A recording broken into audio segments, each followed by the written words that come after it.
Hello everyone, my name is Kitetsu and welcome back to my channel. I've been in Berlin, but now I'm back, and that means that I've missed out on so much news and so many of these previews that although this article now is a little bit old, I still want to react to it and give you my thoughts because it's exciting stuff. Basically, we now know exactly how endless spells work. And I've been intrigued about this for a long time. We had this preview months ago and they didn't really tell us anything apart from there's these raw endless spells and yeah, we could manifest them on the board, but otherwise we knew absolutely nothing. Now basically, as it says here, what they are spells that you manifest and they remain on the board, and this is basically all due to Nagash and the Malign Portents and all of the disruption that he's had on the arcane energies that the realms are made of. If you know your Age of Sigmar lore, you'll know that the realms are basically infused with magic as much as matter, and because Nagash has been building these dodgy black pyramids in the realm of death, he's been disrupting everything. So now spells that should disappear when you cast them all of a sudden remain there and you can't get rid of them, and they're these nightmare, destructive, horrifying apparitions that can be as much of a curse to the one who cast it as the one who they were casting it against. They can basically heal units as well as be destructive, and they can also have some strange other effects on the battlefield too. This picture here shows the Ravenak's Ravaging Jaws, I think they were called. Let's just double check that I've got the right name there. Oh, Ravenak's Gnashing Jaws. And one thing that immediately struck me about this, I know we've seen it next to a figure, but I didn't actually realise how big they were. It's actually quite an impressive model in its own right. It's highly detailed, it looks awesome, and to be honest, this so far is my absolute favourite one. It perfectly sort of encapsulates what you'd expect the Iron Jaws to cast in the realm of beasts. But one thing that's really cool is it says here some wizards are basically bounty hunters that are trying to track down these spells and dispel them.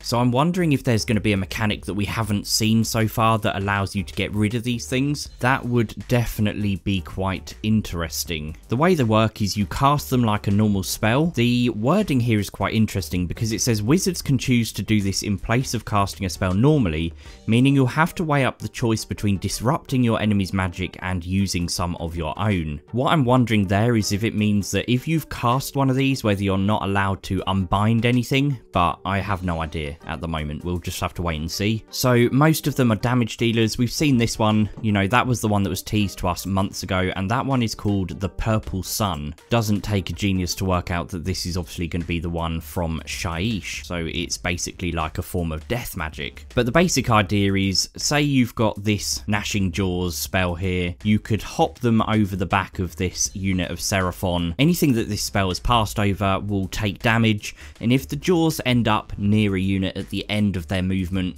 they will probably take additional damage as well. Interestingly, these balefire vortexes, which have been out for a long time now, and I think they were just kind of scenery markers and objectives before, they're now endless spells too. I never bought one, so I don't know exactly what their specific rules are, but apparently they're going to be a lot more exciting in this edition. Now, this is how they properly work. Basically, when you've cast it, you move them at the start of each battle round. Just as a quick reminder to people who don't remember how the battle rounds work, you basically have a battle round which comprises of 2 turns. So say we have a roll off, I go first, I have my battle round which consists of these 6 phases, and then the next person will have their go as well. And then you enter the second battle round and it all starts again, which means basically you move them and then you have 2 turns where they sit there doing absolutely nothing, and then when you get to the next battle round you can move them again. The cool thing is though, it's not just the person who casts the spell that gets to move it, both players can move them, and the person that gets to move the spell is the one who has the second turn that round. So like it says here, you can take turns to basically pick spells to move, so if there's more than one, the person who had the second turn that round would get to move one of them first, and then the next person would move one, and so on and so forth. But the cool thing is here is there's always been this element in Age of Sigmar of like randomness. If you're unlucky, you get hit by a double turn, and although it's not your fault or it's not down to your skill, you could lose the game because of it. And it's not completely unfair because you could still claw your way back, but it's heavily against you if you do get hit by a double turn. And now what they're doing in the rules is making it so that there's a less chance of a double turn with the new roll-off rules, but B, there's also an incentive to not take a double turn, because if you take the double turn, you won't be able to move the endless spells, and that could set your opponents up to do some serious damage. Like it says here, shooting for a double turn can become very dangerous indeed. If someone has summoned a suffocating Gravetide, whatever one of those is, you may find yourself needing to volunteer to take the second turn to stop your opponent sending it crashing into your own unit. So it's a very cool dynamic and I like it a lot. This here is just mentioning the balewind vortex, which, as I said, it's been out a while.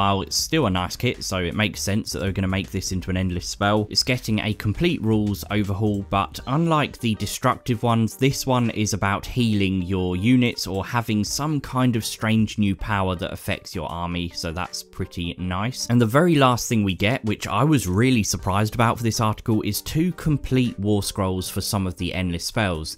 The first one is the destructive Purple Sun of Shyish, and the other one is the Umbral Spellportal. And let's take a look at these. So the first thing that's cool is it's literally a proper war scroll. We get keywords and everything. When I first read it, I thought because it's a Purple Sun of Shyish and they're quite keen to push these different realms that we play into the new edition, are they going to make it so that you can only use this in Shyish? And the first thing that's really good is that no, you can cast this absolutely anywhere, but you get benefits for it being in Shyish, and that's that it moves 12 inches instead of 9. It has a casting value of 8, so it's actually a little bit tricky to cast, but when you do successfully cast it, you set it up wholly within 6 inches of the caster, and then you can immediately move it 9 inches, and that is due to the Swirling Death ability, and it can fly, so it literally just hops over the top of units and damages them.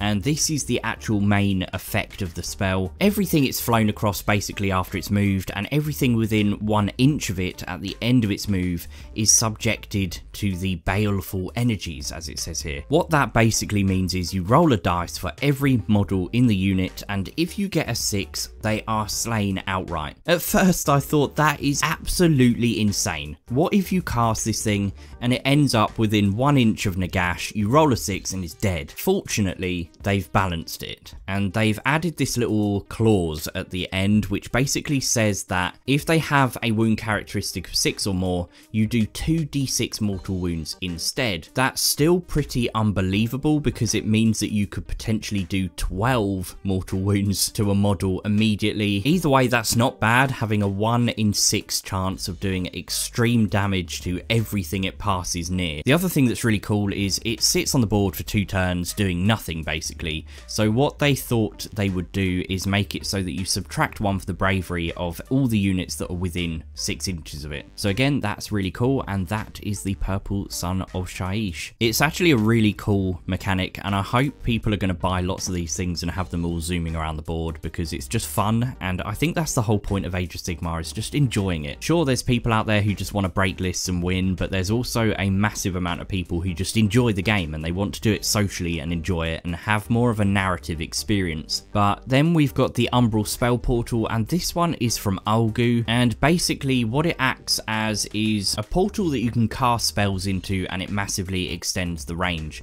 There's actually 2 of them, and when you cast it, which is a casting value of 5, so very easy to successfully manifest this spell, you set up a mirror within 12 inches of the caster, and then you set up a second one within 18 inches of the first. And you can basically cast a spell into the mirror that's closest to you, and then it comes out of the second mirror. What that means is the range and visibility of the spell can be measured from the other spell portal. So if you have a spell that, I don't know, has a 12-inch range, say, then you're basically adding 18 inches to the range of that spell. That gives you a 30-inch range spell just from a 12-inch one, which is absolutely astonishingly cool. It basically means that if you really want to go down the route of spell casting, this is quite essential because you can set up a threat radius very quickly and efficiently across the board. The other thing that I really like is if predatory endless spells finish within 6 inches of a spell portal, you can remove it from the battlefield and set it up within 6 inches of the other spell portal,